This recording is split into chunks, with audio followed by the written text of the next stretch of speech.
ఈ వీడియోలో సైన్ న్యాయాలను నిరూపించే ప్రయత్నం చేస్తున్నాను. ఏదైనా ఒక త్రిభుజాన్ని గీస్తాను. ఇదొక భుజం, ఇది మరొకటి, మరియు ఇది ఇంకొకటి. ఈ కోణాన్ని ఆల్ఫా మరియు ఆల్ఫాకు ఎదురుగానున్న భుజం ఏ అనుకుంటున్నాను. ఈ కోణం బీటా మరియు బీటాకి ఎదురుగా ఉన్న ఈ భుజం బిగా తీసుకుంటున్నాను. ఇప్పుడు ఏ, బి మరియు ఆల్ఫా బీటాల మధ్య సంబంధాన్ని కనుక్కుందాము. మరి దానికోసం ఏం చెయ్యాలి? అదే సైన్ నియమం లేదా లా ఆఫ్ సైన్స్. ఇక్కడ ఒక ఎత్తును గీస్తున్నాను. ఈ రేఖ త్రిభుజం యొక్క భూమికి లంబంగా ఉంది. భూమిని సిగా అనుకుంటే ఇక్కడ ఈ కోణం లంబకోణం 90 డిగ్రీస్ ఉంటుంది. ఇక్కడ మనకు దేని పొడవు తెలీదు. ఈ శీర్షం దగ్గర నుండి భుజం సికి లంబంగా ఒక రేఖను మాత్రమే గీస్తాను. అసలు ఈ లైన్ వల్ల ఉపయోగం ఏంటి అంటే దీని పొడవు ఎక్స్ అనుకుంటున్నాను. మరి ఎక్స్కి మరియు ఏకి సంబంధం కనుక్కోవచ్చా? ఇది లైన్ ఎక్స్, కోణం బీటా. ఎక్స్కి బీటాకి సంబంధం ఏంటి? త్రిభుజాన్ని గమనిస్తే ఎక్స్ అనేది బీటాకి ఎదురు భుజం మరియు ఏ అనేది కర్ణము. ఇంకా ఇది లంబకోణ త్రిభుజం కాబట్టి ఎదుటి భుజం కర్ణాలకు సంబంధించి త్రికోణమితిలో ఉన్న తత్సమం ఏమిటంటే సైన్. మీకు తెలుసు కదా. కాబట్టి ఇక్కడ సైన్ నియమాన్ని నిరూపించబోతున్నాను. సైన్ బీటా ఈక్వల్ టు ఎదుటి భుజం అంటే ఎక్స్ డివైడెడ్ బై కర్ణం అంటే ఏ, అంటే sine beta is equal to X by ఏ.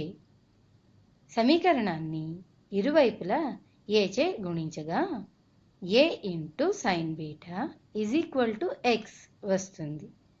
ఇప్పుడు ఆల్ఫా బీకు మధ్య రిలేషన్షిప్ని కనుక్కుందాం. పైన చూసిన విధంగానే ఇది కూడా వస్తుంది, ఎందుకంటే ఇది కూడా లంబకోణ త్రిభుజమే కదా.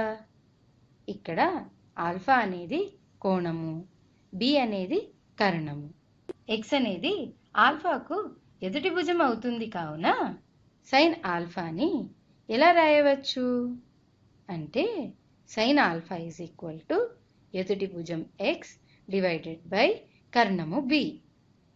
మనకు ఎక్స్ కావాలంటే సమీకరణాన్ని ఇరువైపులా బి చే గుణించగా మనకు B into sine alpha is equal to X వస్తుంది. మనకిక్కడ రెండు సమీకరణాలు ఉన్నాయి. X is equal to A into sine beta మరియు X is equal to B into sine alpha. ఇవి రెండూ కూడా ఎక్స్కి సమానం కాబట్టి రెండింటిని సమానం చేసి రాయగా మనకు A into sine beta is equal to B into sine alpha వస్తుంది.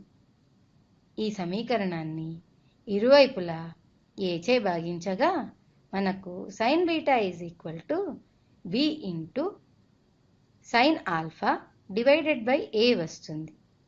తిరిగి ఇరువైపులా బి చే భాగించగా sine beta divided by B is equal to sine alpha divided by A వస్తుంది.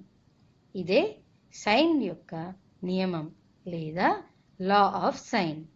అంటే సైన్ బీటాకు మరియు బీటాకు ఎదుటి భుజం అంటే బి గల నిష్పత్తి అనేది సైన్ ఆల్ఫా, ఆల్ఫాకు ఎదుటి భుజం ఏకు గల నిష్పత్తి సమానమని.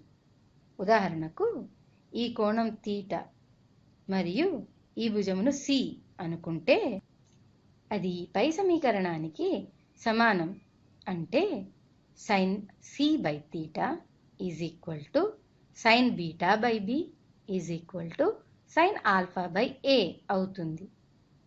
మనము బిని తీసుకుని లెక్క మొదలుపెట్టాము. కానీ మనకు సి తీటాతో కూడా అదే వచ్చింది. ఇక్కడ ఎత్తును గీసాము. దానికి బదులుగా ఇక్కడ దీనికి లంబంగా ఎత్తును తీసుకున్నాను. ఇదే వస్తుంది. ముఖ్య విషయం ఏమిటంటే ఎలా తీసుకున్నా ఈ నిష్పత్తే మనకు వస్తుంది. ఒకవేళ రెండు వైపులా తిప్పి రాస్తే అంటే b బై సైన్ బీటా అని రాస్తే అది a బై సైన్ ఆల్ఫాకు సమానం అవుతుంది. మీకు ఒక భుజం మరియు దాని ఏకాంతర కోణం తెలిస్తే దీనికి ఎదురుగా ఉన్న కోణం మరియు దానికి ఎదురుగా ఉన్న భుజమును కనుక్కోవచ్చు. వీటిలో 3 తెలిస్తే 4వది ఈజీగా తెలుసుకోవచ్చు. అందుకోసమే ఈ సైన్ న్యాయములు చాలా ఉపయోగపడతాయి. నెక్స్ట్ వీడియోలో కలుద్దాము. ఈ క్రింది ప్రశ్నలను సాధించినట్లయితే మీకు మరింత అవగాహన వస్తుంది.